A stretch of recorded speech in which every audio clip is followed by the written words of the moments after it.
Hello everyone, আমি আরসালান। আজকে কিন্তু আমার রোড ট্রিপের দ্বিতীয় দিন। আর এই দ্বিতীয় দিন আমি প্রথমে যাচ্ছি শাদাপাথর ঘুরতে। সেখানে সিলেট বাইকিং কমিউনিটির কিছু রাইডার্স আমার জন্য অপেক্ষা করছেন। একটু আগে শুনলাম যে লিটন ভাই নাকি রওনা দিয়েছেন। আশা করি যে অনেক মজা হবে। আর আমি চেষ্টা করবো যে আজকে কিছু ড্রোন শট নেওয়ার জন্য উপর থেকে, শাদাপাথরের উপর থেকে। আর আনফর্চুনেটলি কোম্পানিগঞ্জ পর্যন্ত আমাকে একাই যেতে হবে, কারণ রোমেল ভাইরা নাকি এখনও রুমে ঘুমাচ্ছেন নাক ডেকে। সো কোম্পানিগঞ্জ পর্যন্ত আমি একাই যাব, কিন্তু কোনো সমস্যা নেই, রাস্তা অনেক সুন্দর। আর ছুটির দিন বলে গাড়ি ঘোড়া অনেক কম মনে হচ্ছে, সো কোনো সমস্যা হবে না আশা রাখছি। তো চলুন আমার রাইডে আপনারা এবং আমি একসাথে মিলে রওনা দিই কোম্পানিগঞ্জের দিকে।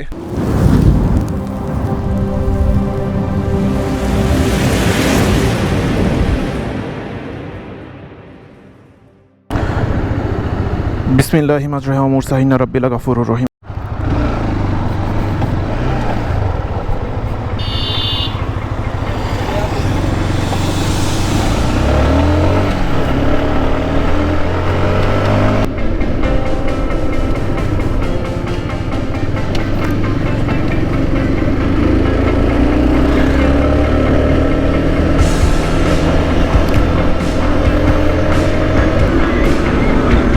ওয়াও গাইস, আপনারা দেখতে পাচ্ছেন কিনা আমি জানি না, কিন্তু একটা পাহাড়ের একটা রেখা দেখা যাচ্ছে এখান থেকে খুব হালকা করে। আমি ঠিক শিওর না যে গোপ্রো ক্যামেরা লেন্স এটা ক্যাপচার করতে পারছে কিনা, কিন্তু এখান থেকে দৃশ্য খুব সুন্দর। সামনে আরও কত সুন্দর হবে সেটা ভাবতে এখন কিছুটা রোমাঞ্চ অনুভব করছি রীতিমতো। আর আমাদের ট্রাক ভাইয়েরা তো আছেই, পুরো রাস্তা দখল করে ওভারটেক করছেন। মানে খুব অল্প জায়গা দিয়ে, মানে খুব অল্প জায়গায় বেঁচে আছে আর কি একটা বাইক নেওয়ার মতো।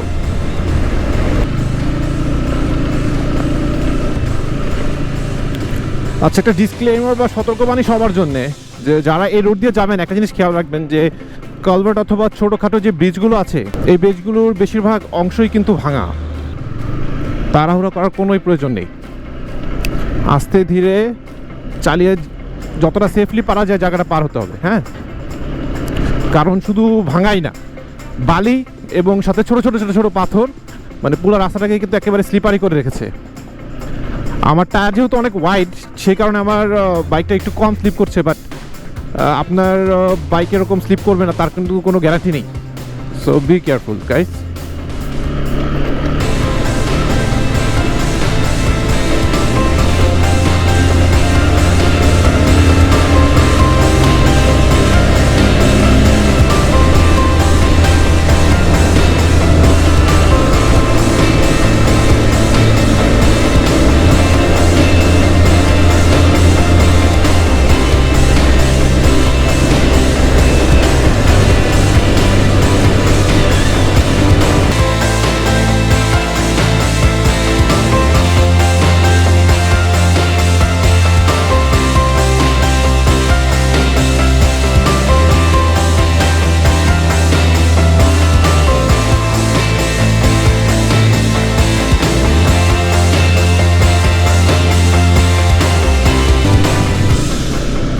একটা জিনিস কিন্তু আমাকে বেশ অবাক করলো, যে এই রাস্তায় ল্যান্ডমার্ক নেই বললেই চলে। আমি এখন পর্যন্ত একটা ল্যান্ডমার্কও দেখিনি।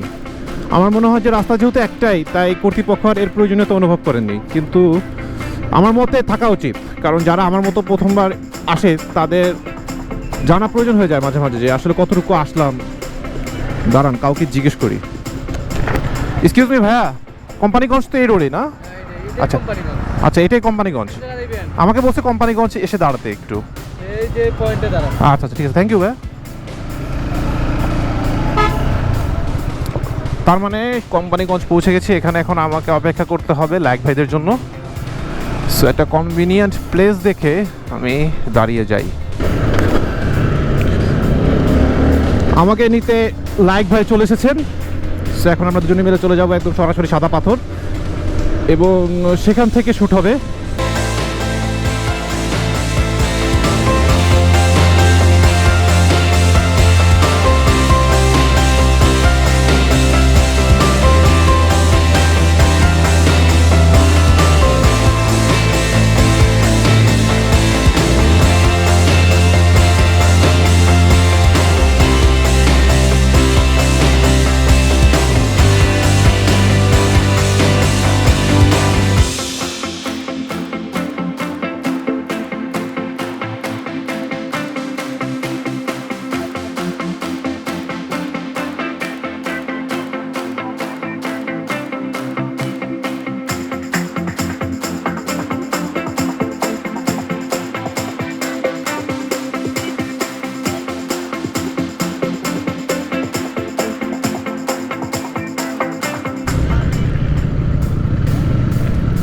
অ্যাপিক একটা রাস্তা, মানে বাইক সোজা রাখতে এই রাস্তায় খবর হয়ে যাচ্ছে। বর্ষাকালে আসা তো এটাতে আমার কাছে মনে হচ্ছে ইম্পসিবল ব্যাপার, মানে কাদার ভিতরে আপনি এত কাদার ভিতরে চালাবেন কিভাবে? শীতকাল বলে বাড়িটা শুকনো, তাই সম্ভব হচ্ছে। মাই গড, ও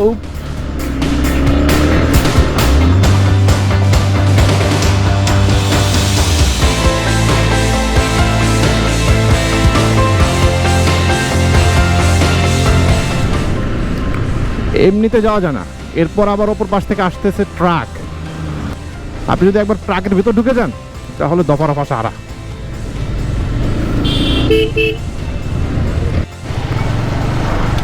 আমাদের ভয়াবহ রাস্তার সিলসিলা এখনো চালু আছে।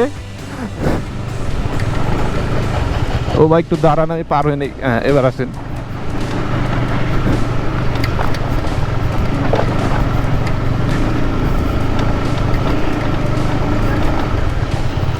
চিন্তা করেন যাদের প্রতিদিন এই রাস্তাটা পার হতে হয় কাজের কারণে, তাদের কি একটা অবস্থা।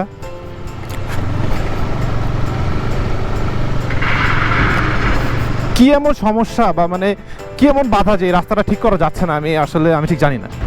ও রে রে, ও মাই গড, ও ইয়েস, বাম্পার দিয়ে জায়গা আছে।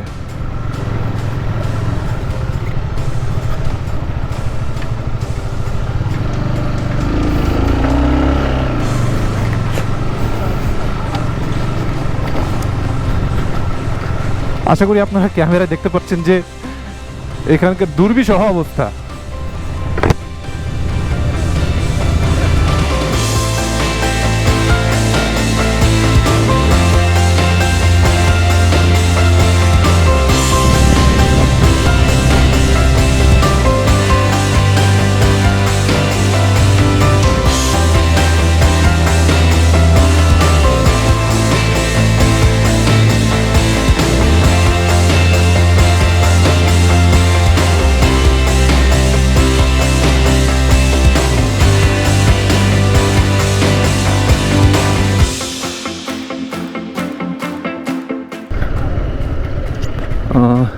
ওয়াও, পানির কালারটা কিন্তু জোস। মানে শীতকালে পানির কালার সাধারণত মরে যায়, অনেকটা ময়লা ময়লা দেখা যায়, কিন্তু এখানকার পানি একদম সম্পূর্ণ নীল। আমি জানি না গোপ্রোতে কীরকম দেখাচ্ছে পানির কালার, বাট খালি চোখে কিন্তু একদম পুরোপুরি নীল।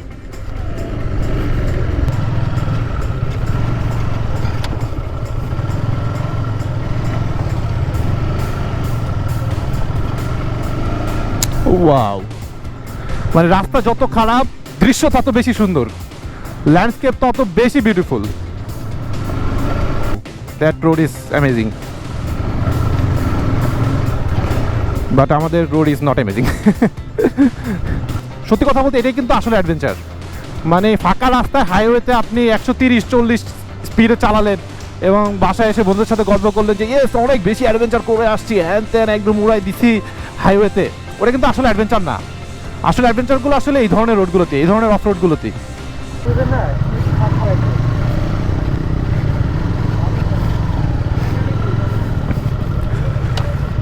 আচ্ছা, ওকে,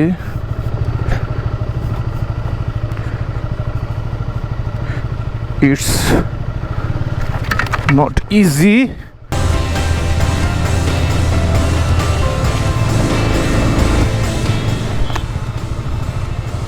ওদিক দিয়ে আমার তোমার ওদিক দিয়ে যাওয়া দরকার ছিল।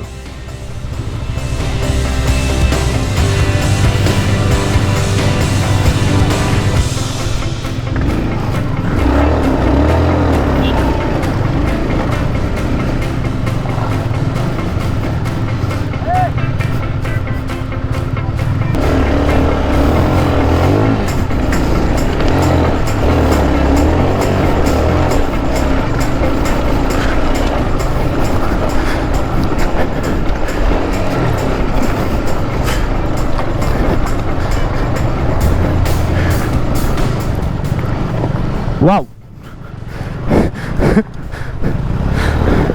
সেই ভাই সেই লেভেলের অ্যাডভেঞ্চার হলো।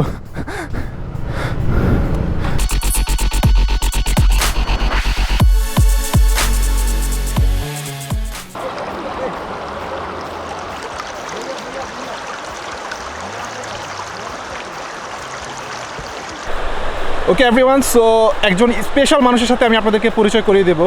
ইনি হচ্ছেন যে আমাদের সিলেট বাইকিং কমিউনিটির লাইক ভাই। তো আপনাদের কার্যক্রম মানে কি শুধুমাত্র ফেসবুকের ভিতরে সীমাবদ্ধ নাকি আপনারা সোশ্যাল যে অ্যাক্টিভিটিসগুলো আছে সেগুলোও করেন? আমাদের তো যারা আমাদের এই গ্রুপটারে ফলো করতেছে ওরা তো নিজেরাই দেখতেছে। আমাদের সামাজিক শুধু ফেসবুকে যে অ্যাক্টিভিটি এটা না, আমাদের সামাজিক কার্যকলাপেই আছে। এই আপনার কিছুদিন আগে যে আপনারা রোড মার্কিং করলেন, রোড মার্কিং করা হয়েছে কিছুদিন আগে। আবার দেখা যাচ্ছে ষষ্ঠী পরীক্ষা ছিল, বিনামূল্যে যাত্রী সেবা দেওয়া হলো। মানে ওরা যারা স্টুডেন্ট যারা আসছিল সিলেটের বাইরে থেকে তাদেরকে আপনারা সিলেটের বিভিন্ন জায়গায় যাদের পরীক্ষা কেন্দ্র পড়েছে সেখানে নিয়ে গেছেন একজন একজন করে সবাই মিলে না? তারপর তো ধরেন বাইরের সিলেটের বাইরে যত ভাই বাদার আছে বা বাইকাররা আছে তাদের সিলেট আসলে যতটুকু প্রয়োজন আমাদের সাধ্যমতো তাদের প্রয়োজন মেটানোর চেষ্টা করি। আচ্ছা আচ্ছা, তাদের যে কোনো সুবিধা অসুবিধা আমাদেরকে যদি জানায় ওনাদের সার্বিক সহযোগিতা করি আর কি। আচ্ছা আচ্ছা, সো দেখতেই পাচ্ছেন যে কতটা নোবেল ওয়ার্ক ওনারা করছেন। সো আপনারা অবশ্যই ওনাদের জন্য দোয়া করবেন যেন ওনারা ওনাদের গ্রুপটাকে আরও সামনে এগিয়ে নিয়ে যায় এবং এই ধরনের নোবেল ওয়ার্ক সোশ্যাল ওয়ার্ক যেন আরও বেশি করে করতে পারেন। সো থ্যাংক ইউ ভাই আমার ব্লগে আসার জন্য।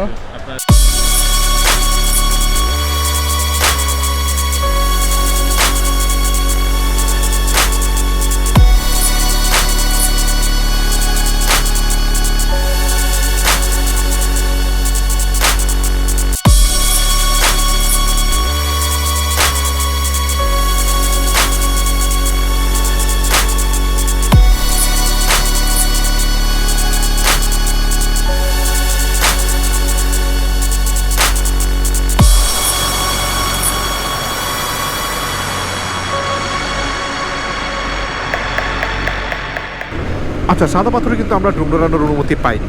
আসলে জায়গাটা খুব সিকিউর, তো আমরা 4-5 কিলো সামনে এসে তারপরে ড্রোন উড়িয়েছি, তাও খুব অল্প সময়ের জন্য। খুব বেশি একটা ফুটেজ আপনাদের জন্য নিতে পারিনি। আর এখনকার মতো আপডেট হচ্ছে যে যার জায়গায় ফিরে যাচ্ছি, মানে আমি আমার বোনের বাসায় ফিরে যাব আর বাকি সবাই যে যার মতো হোটেলে বা বাড়িতে ফিরে যাবে। সো আজকের ভিডিওতে আর নতুন করে কিছু দেখাবার নেই বলে মনে হচ্ছে।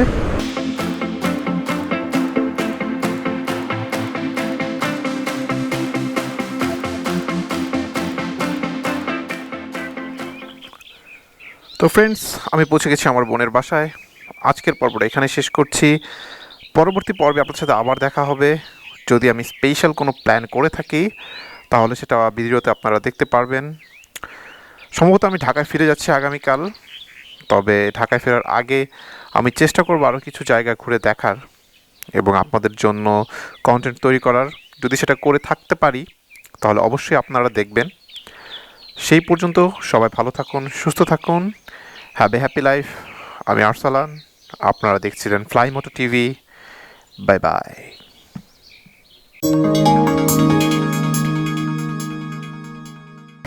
অসাম দৃশ্য, অসাম, অদ্ভুত সুন্দর, অদ্ভুত। চা বাগানের ভেতর দিয়ে চলেছি আমরা, আরেকটা অ্যাডভেঞ্চারপূর্ণ রাইড। জোস রোড, সেরা।